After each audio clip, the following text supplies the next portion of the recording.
Futbolas ne taip kaip kitose Europos ir pasaulio šalyse, Lietuvoje nėra populiariausia sporto šaka. Tačiau mūsų mieste tikrai daug futbolo entuziastų. Tuo galima įsitikinti užsukus į prie Saulės pagrindinės mokyklos esantį stadioną, kur visada išvysite riedantį futbolo kamuolį ir paskui jį bėgiojančius vaikus bei suaugusiuosius. Daugiau apie tai jums papasakos jaunasis korespondentas Marius Salys. Vienas iš didžiausių futbolo entuziastų su klubu Arnika besitreniruojantis Jonas Šimonis. Vaikinas šią sporto šaką susidomėjo dar vaikystėje, o tėvo paskatinimas bei sunkus darbas padėjo patekti ir į garsiausią Druskininkuose futbolo klubą. Tai kai kiekvienas jaunas žmogus turi idealą savo vaikystėje, taip ir aš turėjau idealą. Tai buvo mano tėtis, kuris taip pat nuo mažų dienų pradėjo žaisti futbolą. Tai aš jo prašydavau, kad mane mokintų žaisti futbolą. Tai vesdavau į treniruotės, eidavom kartu žaisti. Ir taip gavosi, kad taip ir iškilau su futbolu. Buvo Druskininkų vienintelis klubas. Eidavom visą laiką maži žiūrėti varžybų, tai jau buvo čia didžiausias gal noras už jį žaisti. Futbolininko karjeros nuo vaikystės cukriniu diabetu sergančiam Jonui liga neapsunkina. Jo žodžiais, jie kaip tik padeda siekti geresnių rezultatų. Laimiai nei rungtynių, nei treniruočių metu bėdų dėl ligos nebuvo. Tiesiog yra daug garsių ir sportininkų, ir šiaip žmonių, kurie daug yra ko pasiekę sirgdami šią ligą. Man dar šitą ligą padeda su savo, sportas man ir diabetas yra du suderinami dalykai. Todėl man geriau yra sportuoti, negu sėdėti ramiai. Ir raginčiau dar kitus sergančius cukriniu diabetu turėti judrų gyvenimo būdą, nes tai padeda. Tiesiog reikia prisižiūrėti save ir tada jokių nebus įvykių aikštelėje. Futbolininkui svarbu ne tik noras, bei užsidegimas žaisti. Pastaruoju metu Jonui savo mėgstamiausios sporto šakos dažnokai tenka atsisakyti dėl mokslų. Dabar aš futbolo atsisakau dėl ateities mokslai, bet ateičiai man tai bus gerai vėl su futbolu grįžtant, nes studijuoju Šiaulių universitete, Kūno kultūros akademijoje, trenerio specialybę. Druskininkų mieste dabar yra sudarytos tikrai geros sąlygos tiek pačiam futbolo vystymuisi, tiek į žaidžiantiems žmonėms. Sąlygos geresnių nebuvo sąlygų Druskininkų, dabar yra pačios geriausios, trenerių atsirado. Kuo toliau, tuo labiau garsėja Druskininkai futbolo. Buvo 2 komandos įkurtos, dabar iš 2 padarė vieną stipresnę komandą.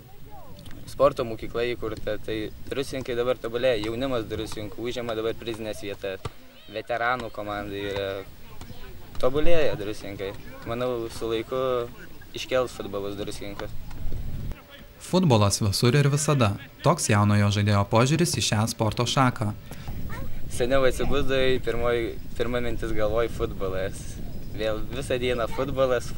Nerūpėdavo niekas, futbolas būdavo svarbiausia. Dabar, kai sakau, ateityje mokslai vis vien futbolu, manau, nepragyvensi, tai mokslai, ir vėl bus toliau futbolas po mokslų. O tiems, kurie dar tik norėtų pradėti žaisti, Jonas linki noro ir užsispyrimo. Aš tiesiog raginčiau juos eiti į sporto mokyklas, pas trenerius rašytis, lankyti tuos būrelius, nes paprasčiausiai tobulėti reikia. Reikia noro, užsidegimo, kad pakliūti į komandą. Reikia tai stebėti varžybas, jeigu jiems patinka, tai stengtis į tą komandą pakliūti. Reikia noro ir pastangų. Jono tėvas, futbolo klubo Arnika kapitonas bei bendravardis Jonas Šimonis prisiminė, kad vos tik prisijungęs prie klubo sūnus tapo komandos lyderiu.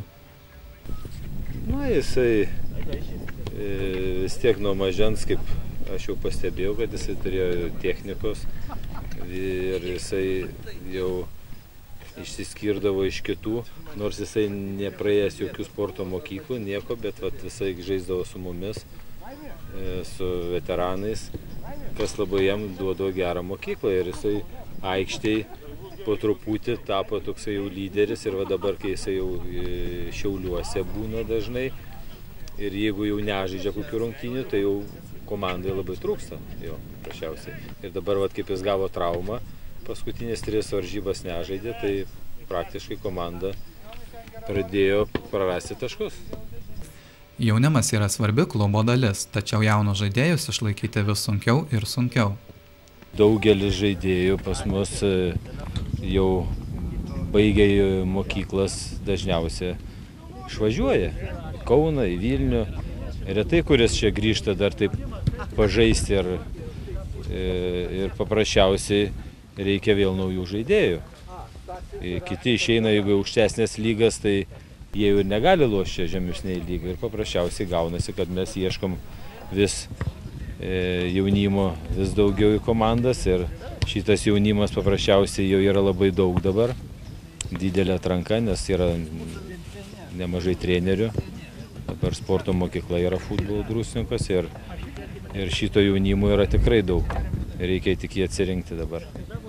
Nors Lietuvoje futbolas ir nėra toks populiarus kaip krepšinis, tačiau bent jau Druskininkuose yra sudarytos iš tiesų geros sąlygos jį žaisti. Čia yra viskas – ir futbolo mokyklos, ir treneriai, ir aikštelės. Belieka atrasti noro ir jėgų.